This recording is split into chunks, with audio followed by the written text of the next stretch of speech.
Bwana Yesu na asifiwe sana, watu wa Mungu aliye hai. Leo nataka nikupe swali moja na ujiulize ya kwamba je, kabla hujafanya maamuzi yoyote, ni nani wa kwanza huwa unamshirikisha? Kabla hujafanya maamuzi yoyote, ni nani wa kwanza kumshirikisha? Kabla haujafanya maamuzi, nani wa kwanza kumwambia? Bwana Yesu na asifiwe sana. Kitabu cha Mithali 16:25 Biblia imesema hivi, anasema iko njia ionekanayo kuwa sawa machoni pa mtu, lakini mwisho wake ni njia ya mauti.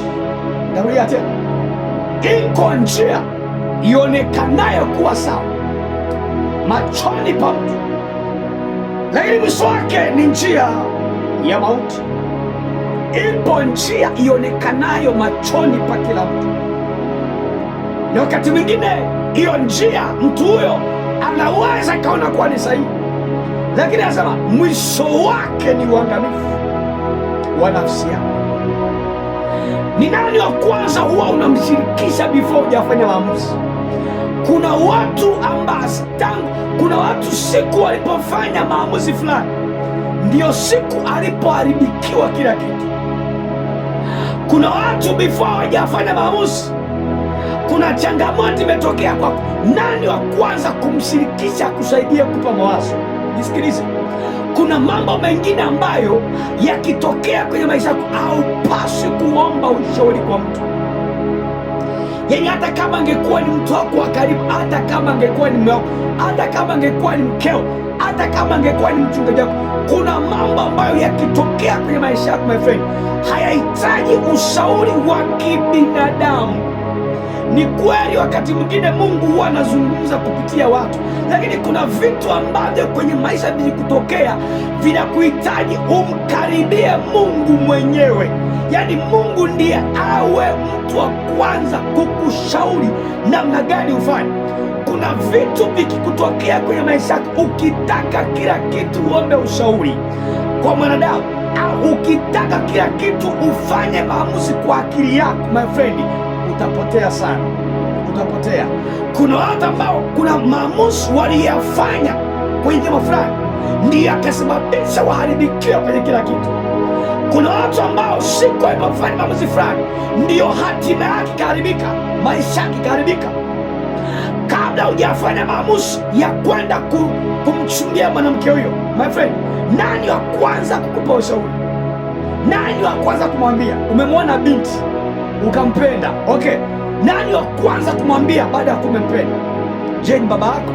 Ni ndugu yako? Ni rafiki yako? Ni mtu wako wa karibu, labda ambaye anakushiriki sana? My friend, kuna vitu ambavyo akili ya kibinadamu haiwezi kushauri. Kuna mambo ambayo yakitokea kwenye maisha hayahitaji solution kwa mwanadamu, yanahitaji umkaribia Mungu mwenyewe akusaidie. Uwe na ukaribu na Mungu, uombe mbele za Mungu, mwambie Mungu, ninapitia jambo hili na hili na hili, naomba nipe solution, nipe njia, nifanyeje? Nionyeshe njia, wapi nifanye, kipi nifanye? Kuna maamuzi ambayo ukiyafanya kwa akili yako yatakupa majuto mpaka utashangaa. Kuna watu walipoingia tu kwenye mahusiano, walipoingia kwenye biashara tu fulani, walipoanza kitu fulani, alipofanya, ndiyo siku yake uharibifu wake ulipoanzia. My friend, nani wa kwanza kuomba ushauri? Nani wa kwanza kutia moyo unapopata changamoto? Nani wa kwanza wa karibu unayemshirikisha mambo yako yanapotokea magumu? Nani wa kwanza? Bwana pesi. Ndiyo maana Daudi ikafika hatua akasema, Mungu, mawazo yangu, akili yangu ipate kibali kwako. Mimi wanampeza Daudi. Nisikilize, mpaka inafika hatua Daudi agundua kuwa Mungu, kwamba kuna mambo ambayo nikitumia mawazo yangu ya kibinadamu nitayeyuka, nitapotea haraka. Akaangalia watu anaoongoza, akasema, Bwana, ninaomba mawazo yangu na maneno ya kinywa changu before sijazungumza nikushirikishe kwanza, nisaidie namna ya kuongea. Before sijawaza, nisaidie namna ya kuwaza. kuna mambo, nisikize, kwenye ulimwengu wa roho kuna mambo ukiyawaza yanatokea. Yaani kuna mambo ambayo huhitaji kutamka, huhitaji kuyaanza, ila ukiyawaza tu yanatokea. Maana ulimwengu wa roho ni zaidi ulimwengu wa nje.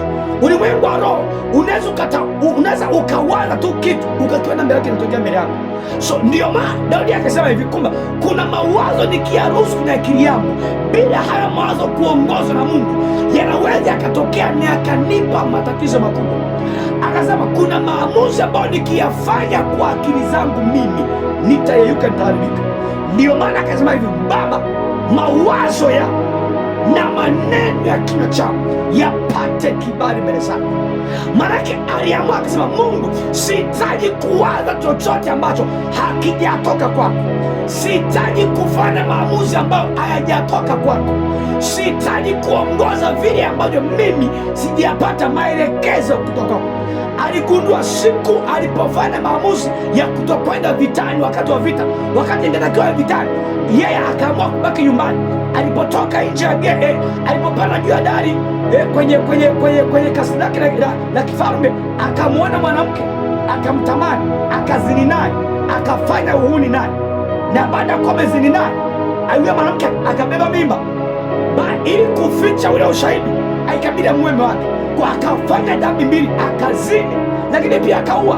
Ni kwa sababu alifanya maamuzi ambayo hakuambiwa na Mungu afanye.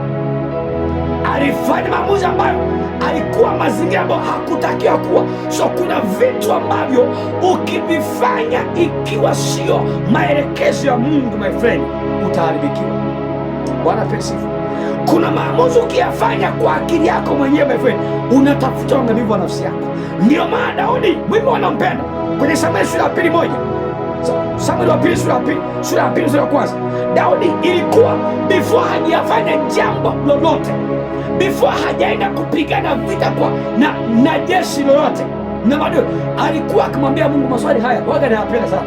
Anamwambia Mungu, ni upandie mji wowote? Mungu anamwambia upandie. Swali ya pili, ni upandie mji gani? Bwana pesifu.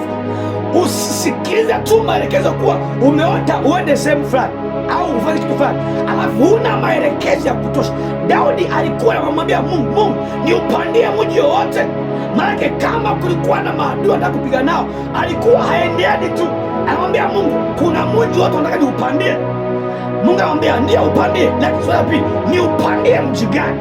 Nani wa kwanza ambaye huwa anakupa ushauri before hujafanya maamuzi? Kuna maamuzi atakayofanya ndio siku yako itakapoanzia uharibifu wa maisha yako. Kuna watu siku walipofanya maamuzi fulani yakasababisha maisha yao yaharibike, destiny zao ziharibike, hatima zao ziyumbe, zipotee. Kuna watu siku alipofanya maamuzi ofisini kwake ndio siku yake ya kufukuzwa kazi. My friend, before hujafanya maamuzi, nani wa kwanza kukutia moyo?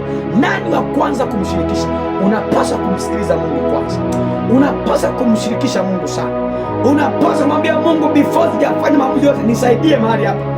Kuna watu wameingia kwenye ndoa ambazo zimeharibu hatima zao kwa sababu waliingia kwenye ndoa pasipo maelekezo ya Mungu, pasipo kumwambia Mungu awasaidie.